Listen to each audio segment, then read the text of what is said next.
Em nome do Pai, do Filho e do Espírito Santo, a graça de nosso Senhor Jesus Cristo, o amor do Pai, a comunhão do Espírito Santo estejam convosco.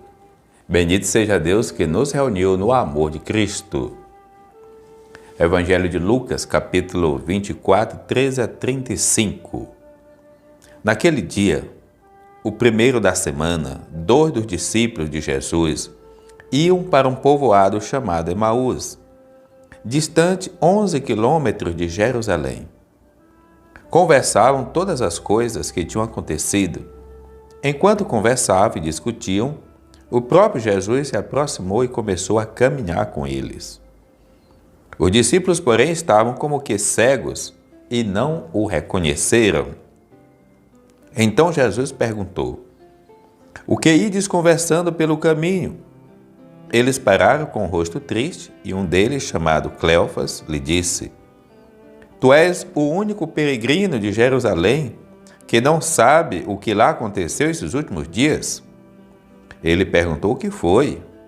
Os discípulos responderam: "O que aconteceu com Jesus o Nazareno, que foi um profeta poderoso em obras e palavras diante de Deus e diante de todo o povo. Nossos sacerdotes e nossos chefes o entregaram para ser condenado à morte e o crucificaram. Nós esperávamos que ele fosse libertar Israel, mas, apesar de tudo isso, já faz 3 dias que todas essas coisas aconteceram. É verdade que algumas mulheres do nosso grupo nos deram susto. Elas foram de madrugada ao túmulo e não encontraram o corpo dele. Então voltaram dizendo que tinham visto anjos e estes afirmaram que Jesus está vivo. Alguns dos nossos foram ao túmulo e encontraram as coisas como as mulheres tinham dito. Porém, ninguém o viu." Então Jesus lhes diz: "Como sois sem inteligência e lentos para crer em tudo o que os profetas falaram. Será que o Cristo não deveria sofrer tudo isso para entrar na sua glória?" E começando por Moisés, passando pelos profetas, explicava aos discípulos todas as passagens da Escritura que falavam a respeito dele. Quando chegaram perto do povoado para onde iam, Jesus fez de conta que ia mais adiante.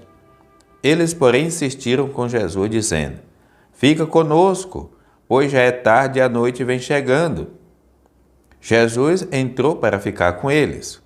Quando se sentou à mesa com eles, tomou o pão, abençoou, partiu, lhe distribuía. Nisso os olhos dos discípulos se abriram e eles reconheceram Jesus.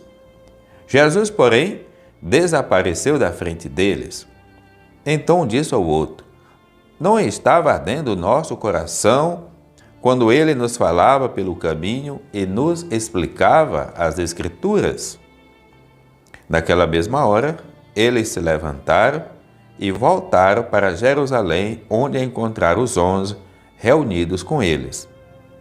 E estes confirmaram: "Realmente o Senhor ressuscitou e apareceu a Simão."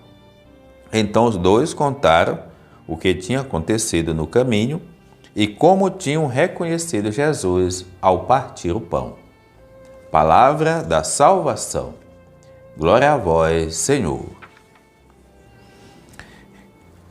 Ouvi uma das mais belas páginas do Evangelho, chamada dos discípulos de Emaús. O encontro com Jesus transforma os 2 decepcionados discípulos de Emaús em discípulos missionários.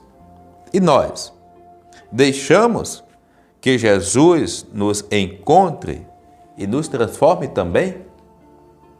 Você já viu aquelas pessoas que nem têm uma vida tão boa, mas não querem conhecer Jesus? Ou aquelas que, porque têm uma vida aparentemente boa, porque vida boa no conceito social é quem tem dinheiro. Não importa se a família está bagunçada, não importa se não tem mais amigos, não importa se vai para o inferno. Tendo dinheiro, a vida está boa. Será que é isso? Por que algumas pessoas não conhecem Jesus, não faz questão de conhecer e ainda se incomoda com quem conhece? E por que às vezes a nossa tristeza parece ser algo bom, a ponto de alguém querer ficar ali amarrado? Os discípulos de Emaús, apesar da tristeza, permitiram ser questionados por Jesus. Permitiram Jesus entrar naquela conversa, embora um estrangeiro. E permitiram a catequese de Jesus, a homilia de Jesus, quando explicava as Escrituras. Atraídos por Jesus, permitiram Jesus sentar à mesa com eles, partir o pão, abrir os olhos, esquentar os corações. Essa foi a receita para que eles voltassem agora, superando o medo, superando a noite, para comunicar. Todo encontro com Jesus faz da pessoa um missionário. Por isso que às vezes eu digo, às vezes as pessoas se encontram com a igreja, mas não se encontram com Jesus. Porque a igreja ela gera às vezes uma zona de conforto. Eu estou no grupo, eu estou na pastoral, eu estou no movimento e pronto, dali eu vou direto para o céu. Será? A relação missionária ela é horizontal e não vertical. Quem não a vive de maneira realmente coerente, não tem como exigir um céu. Aprendamos dos discípulos de Emaús. Tristeza, decepções, frustrações, vamos ter a vida inteira. E nunca vamos estar preparados para isso. Mas ouvir Jesus exige realmente disposição interior. A palavra de Deus, o livro da vida, a Eucaristia, alimento que perdoa e nos faz discípulos de Jesus. Abramos os nossos olhos, deixemos... A palavra é luz no meu caminho, luz no meu caminho.